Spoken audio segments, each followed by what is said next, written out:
My world shattered when I found out my wife was cheating with my brother. The shocking betrayal hit me harder when I realized he had been planning to take everything away from me. With my hidden power as the elder sibling, I decided to expose their affair to our family in a way they'd never forget. But the day before I was set to reveal all, I received a phone call that made me reconsider my next move. You won't believe what I just found out. But before we get to that, do us one quick favor. Subscribe. A lot of people watch without ever doing it, but it costs you nothing and it means everything to us. Hit the like button while you're at it and drop your thoughts in the comments after listening. My name is Kevin, and this is the story of how a quiet man endured the worst betrayal from his own family. It is a story about how he lost everything and then took it all back. For years, I built our family business from nothing. It started small, just me, a worn-out truck, and a simple idea. I worked every day. I worked every night. I poured my life into it. My brother, Greg, came on board much later. He was good with people. He was charming. I trusted him. I gave him a good position. He managed the public face of the business. I handled the heavy lifting, the finances, the long-term plans. My wife, Brenda, was always supportive, or so I thought. We had a good life, a nice house, a grown daughter, Emily. She was getting married soon to Stephen, a confident young man. Everything seemed fine. Then things started to change, slowly. It began with little things. Brenda would be distant. She'd spend more time on her phone. She'd forget things I told her. She'd snap at me for no reason. Greg, too, he started getting a bit big-headed. He'd make decisions without asking me. He'd talk about the business as our business, but in a way that felt like it was more his than mine. I tried to ignore it. I told myself it was stress. Business was good. Emily's wedding was coming up. I wanted peace. I was a quiet man. I didn't like making waves. I preferred to observe, to listen. And I was good at it. One Sunday, we had our usual family dinner. Brenda cooked. Greg was there, loud and laughing. Emily and Stephen were there, wrapped up in their wedding plans. Stephen kept talking about his ideas for modernizing the company. He kept looking at Greg when he spoke, not at me. "Dad, you know," Stephen said, taking a big bite of roast chicken. "The way things are going, we need to adapt. Greg and we've been talking. We think the old ways, well, they're not cutting it anymore." I looked at him. "Stephen, what old ways are you talking about?" My voice was calm. Greg chuckled. "He means, Kevin, that the industry is changing. New technology, new markets, we need to be aggressive." He winked at Brenda across the table. She smiled back, a quick, knowing smile. It felt off. "I built this business from nothing, Greg," I said. "I think I know something about adapting." "Of course you did," Brenda said, her voice a little too sweet. "But times change. You've worked hard. Maybe it's time to let the younger generation take the reins." She squeezed Greg's arm as he reached for a roll. Emily shifted in her seat. She looked at me, then at Stephen. She didn't say anything. She just picked at her food. She seemed uncomfortable. This kind of talk became more common. At every family gathering, at every dinner, Greg and Brenda would subtly push me aside. They'd talk over me. They'd make plans for the business, for my future without me. Stephen would chime in, always agreeing with Greg.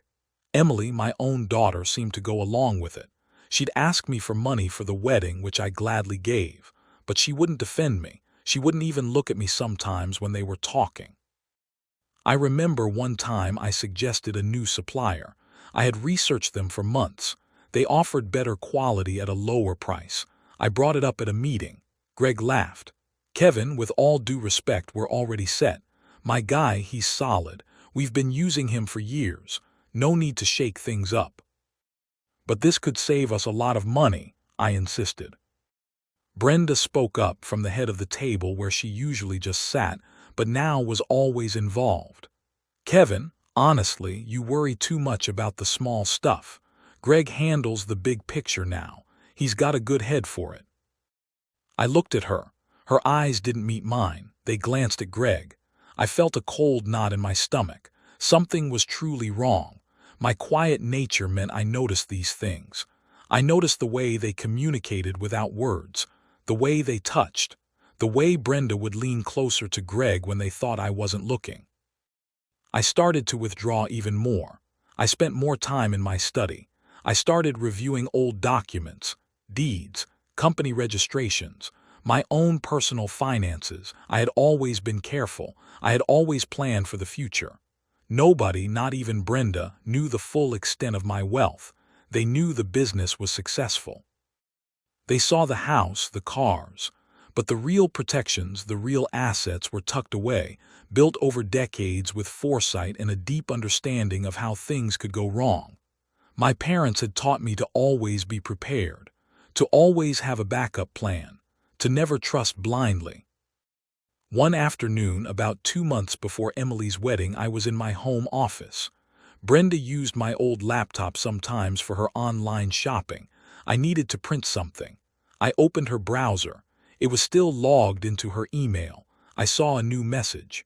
The sender was Greg. The subject line was "Our future plans." My hand trembled as I clicked on it. The first line hit me like a physical blow. "My dearest Brenda, I can't wait for our life together." Oh God, my world crashed. My breath caught in my throat. I couldn't breathe properly. I felt dizzy. The words blurred, but I forced my eyes to focus. He wrote about selling the family business, about liquidating my assets, about buying a smaller, luxury home for them, about how Emily and Stephen wouldn't suspect a thing.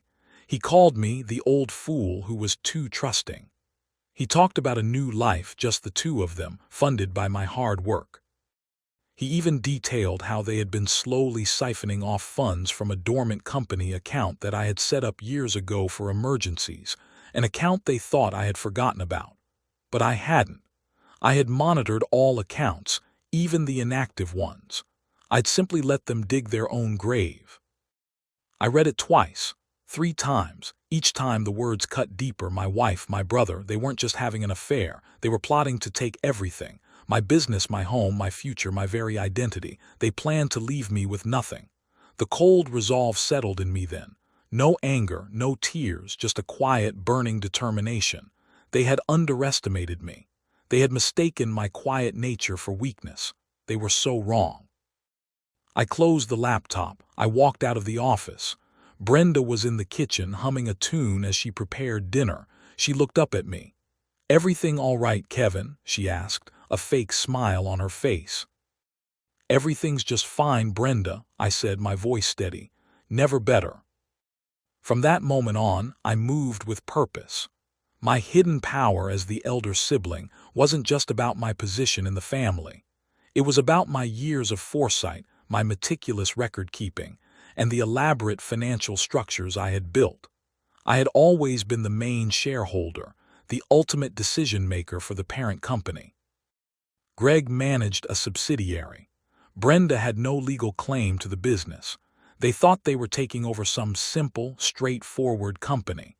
They had no idea about the layers of trusts, holding companies, and diversified investments I controlled. They only saw the surface. I started gathering my own evidence, discreetly. I bought a small, cheap voice recorder. I left it on in my office when Greg came in to talk business. I installed a small camera in the living room, hidden inside a fake clock. I knew it was wrong, but they had crossed a line I never thought possible. I needed proof. I needed undeniable evidence. I watched them in the recordings. Their whispers, their secret touches, their contempt for me. It was painful, but it fueled my resolve. I called my lawyer, Mr. Thompson. He was an old friend, a sharp man. I met him in his private office downtown. "Kevin," he said, shaking my hand, "it's been a while. What can I do for you?"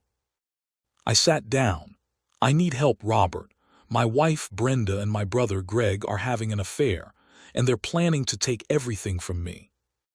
Mr. Thompson's face changed. He leaned forward. "Everything? What do you mean?" "I mean they're trying to steal my company, my assets. They think they can just push me out."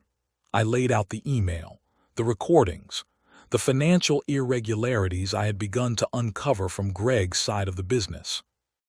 Mr. Thompson listened carefully. He took notes.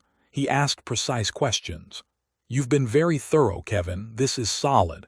Most people don't have this kind of evidence going in. I don't want to just expose them, Robert.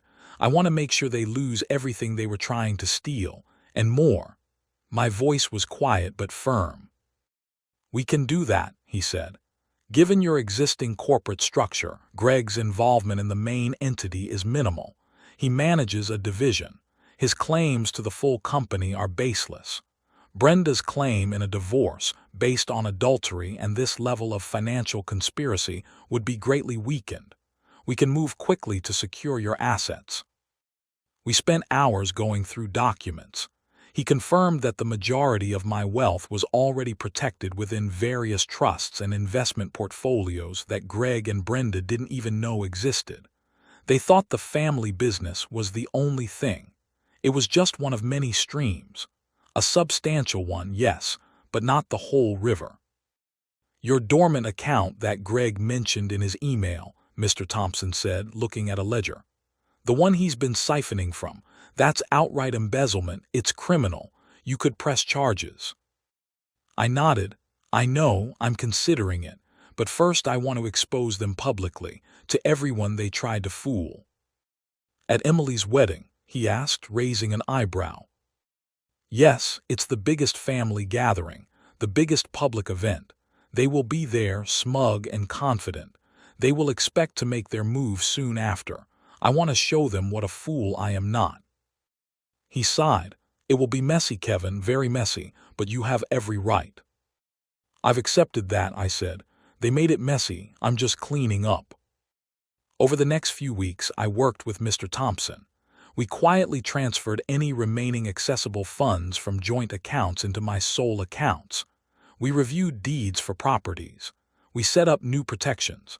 I ensured that all the shares in the main company were unequivocally in my name, with no loopholes.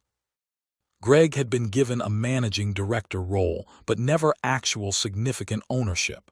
He operated under the illusion that he was a partner destined to inherit. Brenda had no stake. They were building their fantasy on quicksand.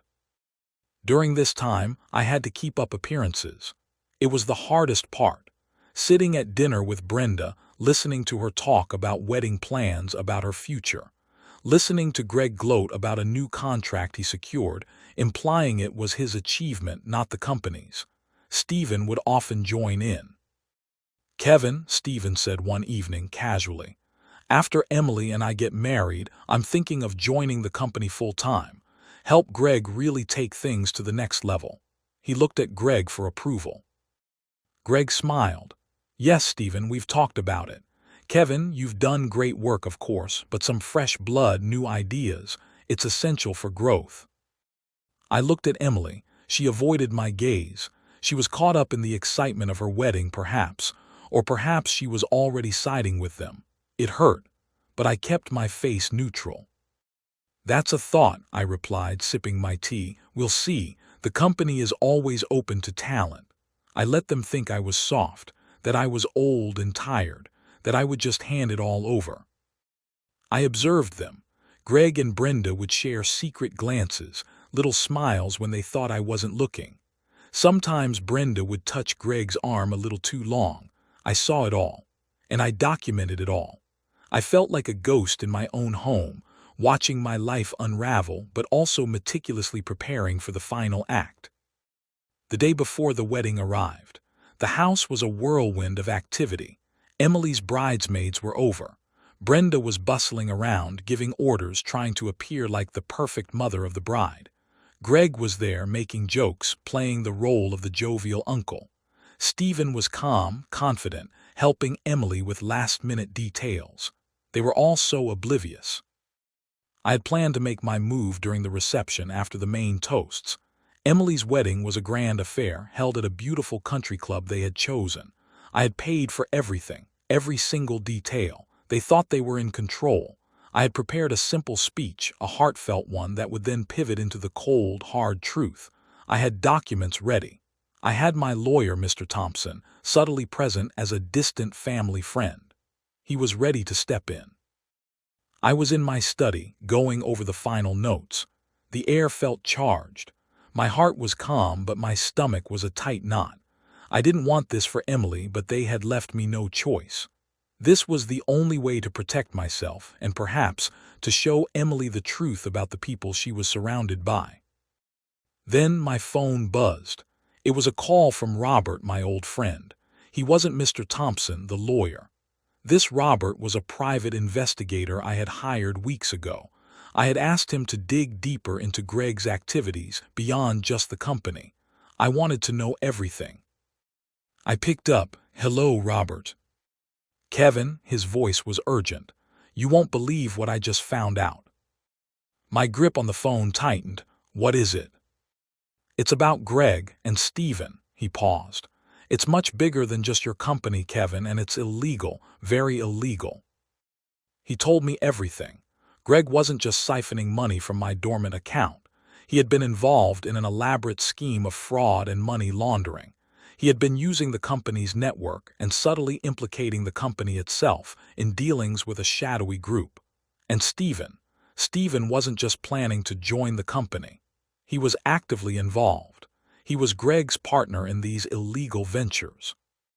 They were not only trying to take my business, they were using it as a front for their criminal activities, and my dormant account had been a test run for their larger scheme. Greg was planning to frame me for some of these activities after the takeover. He wanted to make sure I would be completely ruined. The email he had sent Brenda was just the tip of the iceberg. Brenda knew some of it, but not the full extent. She was simply blinded by her desire for money and Greg. The phone call ended. I sat there, stunned. My initial plan felt small now, insignificant. This wasn't just about betrayal and property. This was about crime. This was about jail time. This was about protecting the integrity of the name I had built. And it was about protecting Emily from unknowingly marrying into a criminal enterprise. My heart ached for my daughter. How could she not have seen this? My plan had to change immediately. I picked up the phone. I called Mr. Thompson. "Robert," I said, my voice low, "we have a new development, a very serious one." The wedding day dawned bright and clear, mocking my inner turmoil. The country club was beautiful, white roses everywhere. Soft music played, guests started to arrive. Everyone looked happy, everyone smiled. I put on my best suit. I smiled back. I played the part of the proud father, but inside I was a storm of calculation. I saw Emily. She looked stunning in her white dress. She truly did. She hugged me. "Dad," she whispered, "thank you for everything. This is perfect." I held her tight. A terrible sadness washed over me. This perfect day was about to shatter, but it wasn't my doing. I was just the one holding the hammer. Stephen was by her side, beaming. He clapped me on the back. "Mr. Peterson," he said, using my last name, a habit he'd picked up. "Looks like a perfect day. Soon we'll be family officially. And then the real work begins, right?" He gave me a knowing look, a smirk. He thought he was so clever, so superior. Greg and Brenda floated around, playing their parts. Greg, the proud brother. Brenda, the gracious mother of the bride. They still exchanged those quick, secret glances. They thought their plan was foolproof. They thought I was a senile old man. The ceremony was lovely. Emily and Stephen exchanged vows. I watched, my mind racing. My new plan was risky. It was aggressive, but it was necessary. The old plan would have humiliated them. This new plan would expose them for the criminals they were. The reception began. We moved into the grand ballroom. Crystal chandeliers sparkled. The tables were set with elegant place settings. Laughter and conversation filled the air. There was a long table for the speeches. Stephen and Emily, Brenda, Greg, and me. Stephen went first. He stood up confident. He held Emily's hand. "Thank you all for coming," he said, his voice booming. "Today is the happiest day of my life. Emily, you are my world. And to my new family," he looked at Greg, then Brenda, then me, "I promise to honor and cherish this new bond. I look forward to our future, to building something truly great together." He emphasized building something truly great, looking at Greg with a sly smile. A few people clapped. Brenda beamed. Greg nodded approvingly. I just watched. Brenda spoke next. Her voice was teary, but her eyes held a spark of something almost triumphant. "My beautiful daughter," she began, wiping a fake tear. "It feels like just yesterday I was holding you, and now you're starting your own family. Stephen, welcome. We are so happy to have you join us. And Kevin," she turned to me briefly, a dismissive flick of her wrist, "you've always been a good provider. Now it's time for new beginnings for all of us." The implication was clear. I was old news. Then Greg stood up. He clinked his glass. "To Emily and Stephen," he began, smiling broadly. "My niece, my wonderful niece, it's truly a special day. And to Stephen, welcome to the family, son. I know you and I were going to do great things. We're going to take the Peterson legacy to heights it's never seen before." He clapped Stephen on the back, a gesture of ownership. He glanced at me, a smug, satisfied look. Finally, it was my turn. I stood up. The room quieted. All eyes were on me. I adjusted my tie. I took a deep breath.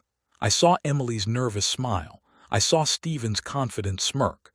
I saw Brenda and Greg looking at me with thinly veiled amusement, waiting for the old fool to give his bland blessing. Mr. Thompson, my lawyer, was seated discreetly at a back table, observing. "Good evening, everyone," I began, my voice clear and steady. "Today is a day of celebration, a day to mark the union of two people, Emily and Stephen, whom I wish all the happiness in the world." I paused. I looked at Emily. Her smile was still there. "Emily, you have always been the light of my life, and I have always strived to protect you and to build a secure future for you." I took another breath. "Many of you here tonight know me for the business I built, the Peterson Group. It started with nothing, and over decades it grew. It became a respected name, a symbol of hard work and integrity." I looked directly at Greg and Stephen. Their smiles faltered a little. Brenda narrowed her eyes. "For years," I continued, "I believed that my quiet nature was mistaken for weakness. I allowed people to believe what they wanted. I even let my own family take advantage of my trust." My voice remained calm, almost conversational. "Tonight, I need to clear up some misunderstandings, especially regarding the future of the Peterson Group." A murmur went through the room. Emily looked confused. Stephen's smirk vanished. Greg's face started to turn red. Brenda shifted uncomfortably. "You see," I said, "while I have always valued family, I have also always valued honesty and integrity, and for some time those values have been tested, severely." I took a small remote from my pocket. It controlled a large projector screen that had been set up for a slideshow of old family photos. I had replaced the photos.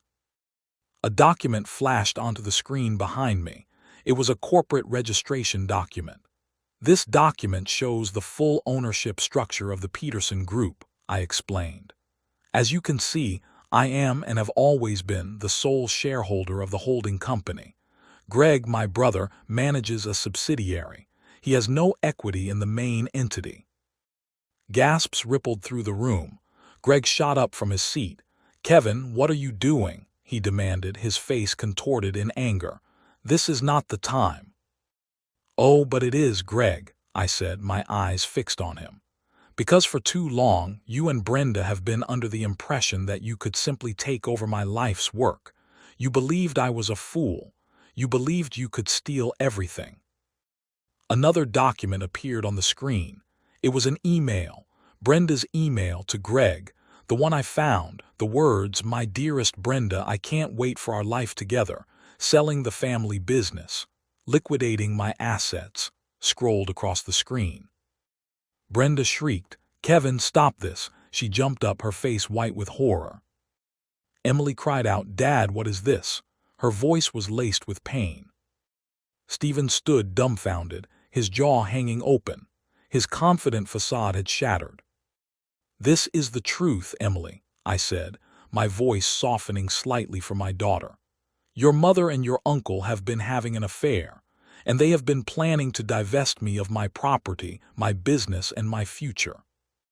Chaos erupted. People were whispering loudly. Some gasped. Others looked horrified. Greg rushed towards the screen, trying to turn off the projector, but I was ready. "Don't bother, Greg," I said. "The information has already been shared, and this is just the beginning." I clicked the remote again.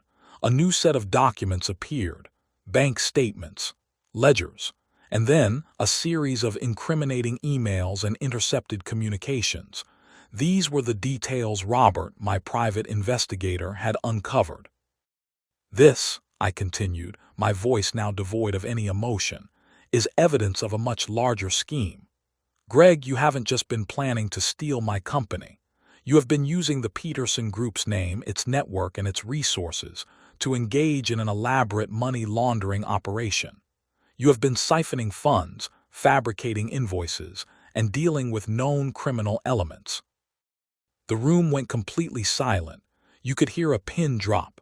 Stephen, who had been frozen, suddenly looked frantic. His eyes darted around.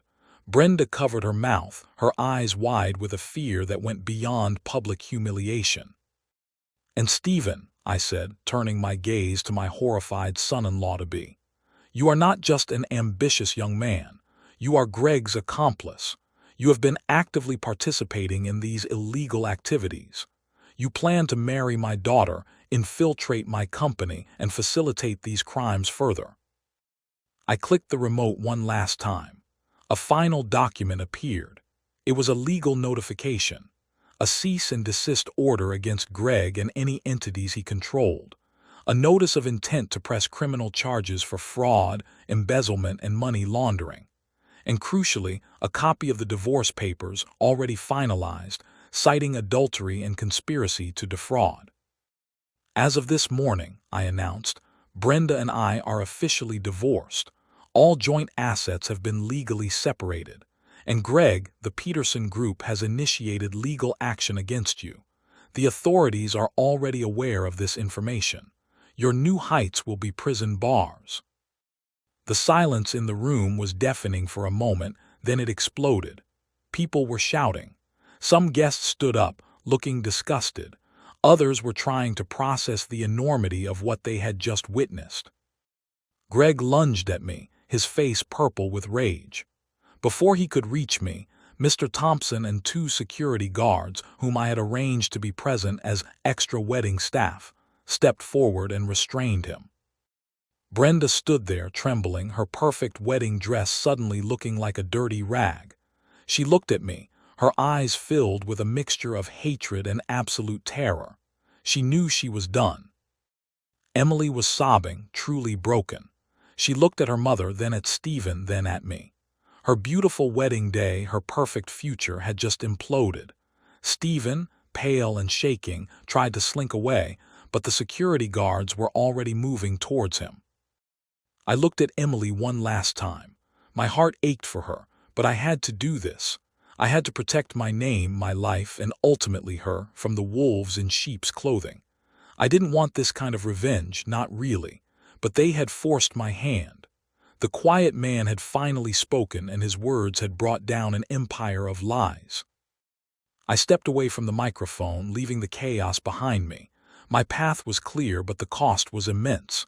My family was shattered, but the integrity of my name, the legacy I had built with honesty, was saved. I had done what I had to do. They had underestimated me completely. They thought they could take everything. They learned that the quiet man, the one who observed, who planned, was the most dangerous one of all. If this story resonated with you, join our channel by liking and subscribing for more real, raw, and family-centered stories. Thank you for listening. I'll see you in the next one.